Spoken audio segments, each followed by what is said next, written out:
ప్రభువైన యేసుక్రీస్తు నామములో మీకందరికీ ప్రత్యేకమైన వందనాలు.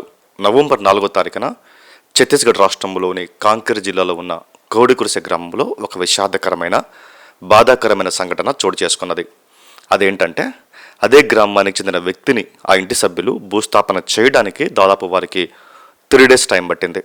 అంత మాత్రమే కాదు, వారు ఆ వ్యక్తి మృతదేహాన్ని గ్రామం వెంబడి గ్రామం తిప్పుతూ వారి సొంత గ్రామంలో కాకుండా వేరొక చోట భూస్థాపన చేయడం జరిగింది. ఇది చాలా వేదన కలిగించే సంగతి ఆ కుటుంబ సభ్యులకు. ఎందుకు ఈ విధంగా జరిగింది అని మనం ఆలోచన చేస్తే, చనిపోయిన మనిషిని సాధిన వ్యక్తి 50 ఏళ్ల వ్యక్తి రాయ్పూర్లో ఒక హాస్పిటల్లో చికిత్స పొందుతూ నవంబర్ 4వ తారీఖున మరణించడం జరిగింది. చనిపోయిన తర్వాత ఆ కుటుంబ సభ్యులు ఆ వ్యక్తి మృతదేహాన్ని తీసుకొని తమ సొంత గ్రామానికి వచ్చారు. అయితే వారు వస్తున్నప్పుడు అదే గ్రామానికి చెందిన అంటే కోడికురిసె గ్రామానికి చెందిన కొంతమంది వ్యక్తులు, అంటే హిందుత్వ సభ్యులు అని మనం చెప్పొచ్చు, వారు వీరిని అడ్డగించారు. ఏ గ్రామంలో మీరు ఈ వ్యక్తిని భూస్థాపన చేయడానికి, ఈ వ్యక్తికి అంత్యక్రియలు జరిగించడానికి మేము ఒప్పుకోమని సెలవిచ్చారు. ఎందుకంటే వీరు క్రీస్తు నమ్ముకున్న వారు, చనిపోయిన వ్యక్తి ఒక క్రిస్టియన్ గనకనమాట. వారు చెప్పిన మాట ఏంటంటే, మీరు హిందూ సాంప్రదాయ ప్రకారం ఇక్కడ భూస్థాపన చేసుకోవచ్చు, కానీ మీ క్రైస్తవ పద్ధతులు ఇక్కడ భూస్థాపన చేస్తే మేము ఒప్పుకోమని సెలవిచ్చారనమాట.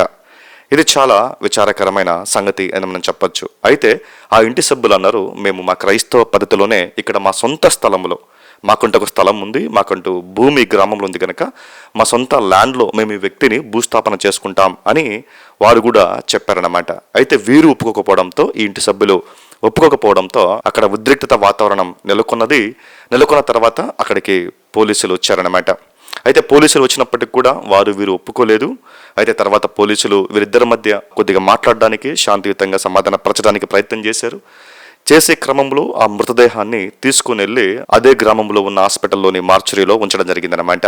అయితే ఆ రోజంతా గడిచింది, కానీ గ్రామస్తులు మాత్రం క్రైస్తవ పద్ధతిలో ఇక్కడ భూస్థాపన చేస్తే ఒప్పుకోమన్నారు. ఏదేమైనప్పటికీ తర్వాత రోజు ఆ ఇంటి సభ్యులు, కొంతమంది క్రైస్తవులు పోలీస్ స్టేషన్ ఎదుట ఆ నిరసన వ్యక్తం చేశారు. మాకు ఈ వ్యక్తిని మా గ్రామంలో భూస్థాపన చేసుకోవడానికి హక్కును కల్పించాలి అని డిమాండ్ చేశారు. ఎంతసేపటికి వీరు వెనక్కి వెళ్ళకపోవడంతో పోలీసులు ఆ ఇంటి సభ్యులతో మాట్లాడి ఆ మృతదేహాన్ని మరొక చోట భూస్థాపన చేయడానికి, అంటే చరమాని ఒక ఊర్లో భూస్థాపన చేయడానికి తీసుకెళ్దామన్నప్పుడు వారు ఒప్పుకున్నారు. వారు మృతదేహాన్ని తీసుకుని వెళ్తున్నప్పుడు ఆ గ్రామానికి చెందిన కూడా కొంతమంది ఆ హిందుత్వ సభ్యులు అక్కడ కూడా వారు కూడా ఒప్పుకోలేదు.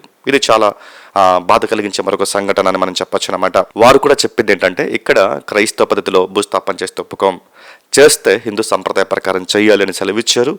దీంతో ఇప్పటికే దాదాపు 2 రోజులు దాటిపోయింది ఆ వ్యక్తి మరణించి. ఇక వారు కూడా ఒప్పుకోకపోవడంతో అక్కడ కూడా సిచ్యువేషన్ చాలా ఉద్రిక్తంగా మారుతూ ఉండడంతో పోలీసులు ఆ ఇంటి సభ్యులతో మాట్లాడి రాయ్పూర్లో ఉన్న క్రిస్టియన్ బరియల్ గ్రౌండ్లో భూస్థాపన చేసుకోమని వారిని పంపించారు.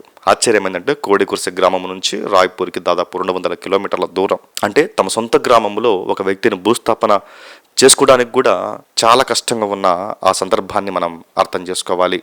ఎంత విచారకరమైన, ఎంత వేదనకరమైన, ఎంత బాధ కలిగించే సంఘటనో మనము ఒకసారి ఆలోచన చేద్దాం. ఏది ఏమైనప్పటికీ వారు అక్కడి నుంచి ఆ వ్యక్తిని తీసుకుని రాయ్పూర్లో క్రిస్టియన్ బరియల్ గ్రౌండ్లో భూస్థాపన చేశారు. ఆలోచన చేద్దాం, కేవలం ఇదొక్క సంఘటన మాత్రమే కాదు, ఈ సంవత్సరంలో ఇటువంటివి 3 సంఘటనలు ఛత్తీస్గఢ్ రాష్ట్రంలో చోటు చేసుకున్నాయి. ఈ సంవత్సరం జూలై మాసంలో జామ్గావ్ అనే గ్రామంలో సోమ్లాల్ రాథోర్ అనే వ్యక్తి క్రిస్టియన్ మరణించినప్పుడు అక్కడ భూస్థాపన చేసే క్రమంలో వారు క్రైస్తవ పద్ధతిలో భూస్థాపన చేస్తున్నప్పుడు ఆ గ్రామానికి చెందిన కొంతమంది మత ఛాందసవాదులు చాలా హింసాత్మకంగా ప్రవర్తించారు. చాలా భయంకరమైన సంఘటనలు అక్కడ చోటు చేసుకున్నాయి. అదే గ్రామంలో ఉన్న చర్చిని వారు నాశనం చేశారు. కొంతమంది క్రైస్తవ ఇళ్ల మీద దాడి చేసి చాలా ఇబ్బంది పెట్టినట్టు మనకు తెలియబడుతున్న సమాచారం. అంతకుమించి ఈ సంవత్సరం నవంబర్ 9వ తారీఖున జవర్తల గ్రామానికి చెందిన రామాన్ సాహు అనే వ్యక్తి మరణించినప్పుడు ఇతను కూడా క్రిస్టియన్ అనమాట. వారు కూడా జవర్తల గ్రామస్తులు కూడా ఒప్పుకోలేదు అక్కడ క్రైస్తవ పద్ధతిలో భూస్థాపన చేయడానికి. అక్కడ కూడా అడ్డుకున్నారు. అక్కడ భయంకరమైన ఉద్రిక్తత వాతావరణం నెలకొన్నది. అయితే వారు అక్కడ భూస్థాపన చేయకుండా వారు అడ్డుకోవడంతో వేరొక చోట వారు భూస్థాపన చేయడం జరిగిందన్నమాట. చట్టబద్ధంగా ప్రభుత్వం ఏర్పాటు చేసిన భూమిలో మేము భూస్థాపన చేసుకుంటామన్నప్పుడు జవర్తల గ్రామ ప్రజలు ఒప్పుకోకపోవడం చాలా విచారకరమైన సంగతి. ఇంకా అతి ప్రాముఖ్యమైన సంగతి ఏంటంటే, జనవరి మాసంలో జరిగిన సంఘటన మనం చెప్పొచ్చు అనమాట. ఈ సంవత్సరం జనవరి మాసంలో బస్తర్ ప్రాంతానికి చెందిన పాస్టర్ సుభాష్ బాగెల్ అనే వ్యక్తి మరణించినప్పుడు తన కుమారుడు రమేష్ బాగెల్ అదే గ్రామంలో నేను భూస్థాపన చేస్తాను అంటే అక్కడ ఉన్న గ్రామస్తులు కూడా అడ్డగించారు. ఈ సమస్య ఎంతవరకు వెళ్ళిందంటే ఛత్తీస్గఢ్ హైకోర్టు నుంచి సుప్రీంకోర్టుకు వెళ్ళిందనమాట. ఆశ్చర్యం ఏంటంటే సుప్రీంకోర్టులో ఇద్దరు న్యాయమూర్తుల ధర్మాసనం తీర్పును 2 రకాలుగా భిన్నంగా అనౌన్స్ చేసిందనమాట. ఒక న్యాయమూర్తి గారు అదే గ్రామంలో మీరు భూస్థాపన చేసుకోవచ్చని సెలవు ఇచ్చినప్పుడు మరొక న్యాయమూర్తి అక్కడ వద్దు, వేరే చోట భూస్థాపన చేసుకోమని సెలవు ఇవ్వడం జరిగిందనమాట. ఆలోచన చేస్తే పరిస్థితి ఎంత దారుణంగా ఉందో ఛత్తీస్గఢ్ రాష్ట్రంలో క్రైస్తవుల పట్ల మనం ఆలోచన చేయాలి.